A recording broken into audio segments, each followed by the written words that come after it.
What's going on, y'all, and welcome back to another Epic 7 video. Sorry for the long hiatus, but we're finally back in the groove, so let's go watch this specially changed Jena video. And I'm both excited and fearful for what she's going to bring to the table, especially against the standard, tank down players.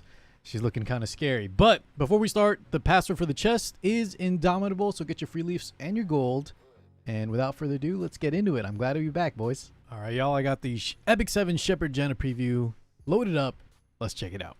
It's time for you to repent. I'll give you one last chance to repent. Okay, sounds good. A clear mission now.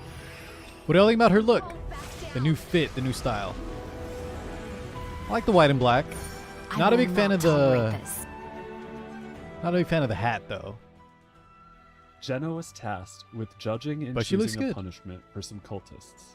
During the judgment process, however, she decides to release some of the cultists. Nice little concept art. Because they either didn't commit any crimes or only committed minor ones. However, she realizes that releasing them did not solve all the underlying issues they faced. All right, GM says he's going Those to take us same through the people lore. are lured back into these nefarious cults and begin Look at those committing expressions. the same sins as before. Jena realizes the truth. Unless something changes, this vicious cycle is doomed to repeat. She realizes that these people were forced down the wrong So many path in mages life. this With this understanding, season. she dedicates herself to leading them the right way. All right, The effects of Jena's skill let's go and check out the skills, guys. So first up, we got the skill 2, Coerce. Guys, this is the one I'm a little scared about, but cast weakening magic with a 75% chance, which is a 100% chance after skill enhancement, right? Not Mola, she's a 3-star. To decrease buff durations of all enemies by 1 turn and inflict frostbite for 2 turns, as well as grant immunity to all allies for 2 turns. That's a lot in one skill. Immunity up, very, very powerful. And on top of that, besides the buff duration decrease, we are also getting this frostbite effect at 100% chance, and this is a non-attack skill. So non-attack skills have pros and cons, obviously, but I think right now they're very strong. They do get countered by units like, what is it? Selene, Politis, for example. But overall, I think in a lot of scenarios, it is pretty safe, right? Using Jena here, we don't have to worry about counterattacks and things like that. But Frostbite itself cannot be subject to any damage reduction or damage sharing effects. Does not affect damage suffered, amount limit effect. Frostbite effect applies to heroes only. So this is actually insane. I think this is our first effect that removes both the damage reduction and damage sharing. We've had a few damage sharing ignoring characters like Selene, for example, but this is the first time it's both in one. So we take out Arwell's Escort, plus if you're running Adamant Shield, that is gone. Passives like Little Queen Charlotte and Archdemon Mercedes, that's gone, plus the Aureus from the Knight that's protecting them, or the Escort from Para, Arwell. This is absolutely crazy. And the fact that there's a 100% chance, right? Yeah, 10, 15... 25 on a non-attack skill that also gives immunity, that also decreases buff durations of all enemies by 1 turn, like immunity. Wow. I think this is absolutely insane, at least for the skill 2. All right, well, let's check out the animation here. Scroll ahead. Bear with me, guys. Let's see how it looks. targets with frostbite cannot be subject to any damage reduction. So like we said, right, guys? No, let's look at that. Let's look at that again real fast here. Cannot be subject to any damage reduction or damage sharing effects. So yeah, it lowers the buff durations by 1 turn, and we got rid of Laney's Guiding Light there. We'll get rid of immunity. Does not affect damage suffered amount limit effects. The frostbite effect applies to heroes only. And it'll definitely affect things like Adamant Shield, like I mentioned, passes, Proof of Valor, Escort, the full Monty, man. Very, very powerful. And I hope we don't get more units with Frostbite, guys. I know some people are upset, or not upset, but don't like fighting mega tanky units. Units like Specially Changed Arwell have kind of slowed down matches.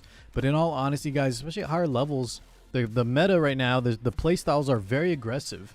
And I think we're getting a little bit too far on one end in terms of the cleave and the aggro. And remember, I'm not trying to say you shouldn't cleave. I'm not trying to say you shouldn't aggro. I'm not trying to say one playstyle is better than the other. But it's nice to have like a balance where things kind of feel at least sort of okay for every side of the spectrum in terms of the playstyle. And right now, with how things are so aggressive already so fast, adding this on top of that, then we had a lane in Bryceria. It feels like a lot, but let's see. Let's watch the rest of the video first. So let's see. The special change skill, the Cold Snap skill 3 becomes Punishing Light. And now we get a combat readiness pushback. Like straight up, it can get, I think you can hit the same amount of 20, but it looks like now it can go between 20 and 40. So almost doubles. That's our specialty change effect we get. And as you know, most specialty changes, or all specialty changes, will get an extra kind of like effect tacked on to one of their skills. So the Cold Snap here, let's go ahead and look at the animation, guys. Having up to a 100% chance to decrease combat readiness by a random amount between 20 and 40%. So 100% chance, 20 to 40. Okay. First, let's take a look at the runes that are related to stats. All right, let's check the runes. So a lot of people were wondering if she was going to get the speed runes, and indeed she does, guys. 2, 4, 5. Plus another 10 here. So she's actually not a fast unit, and she still won't be fast after these runes. But if you combine that with the real-time arena, the RTA buff where mages get more speed as well, I think some players that have insane gear can use her as an opener. But, you know, don't get too worried or too excited because her base speed is kind of low, even with this 10 speed tacked on. But there are players out there that will make her mega fast, and then they land. Oh, God, I'm so worried about it. But, yeah. She is indeed getting some speed runes, plus the RTA Frenzy effect where you get more mage speed. Looks pretty scary. Courage rune. Increases speed by up to 5. Yep. Health rune. Increases health by up to 20%. All the stats, special changes get Speed 2 guys, right? Kind of offset increases the speed 3-star by up to weak 5. stats, so Unity rune. their base stats are a little bit Increases lower. attack of all allies by up to 5%. Next up are I thought Unity Rune was going to give dual attack chance for a second. All right, so Punishing Light skill 3. The runes that we get for this skill, right?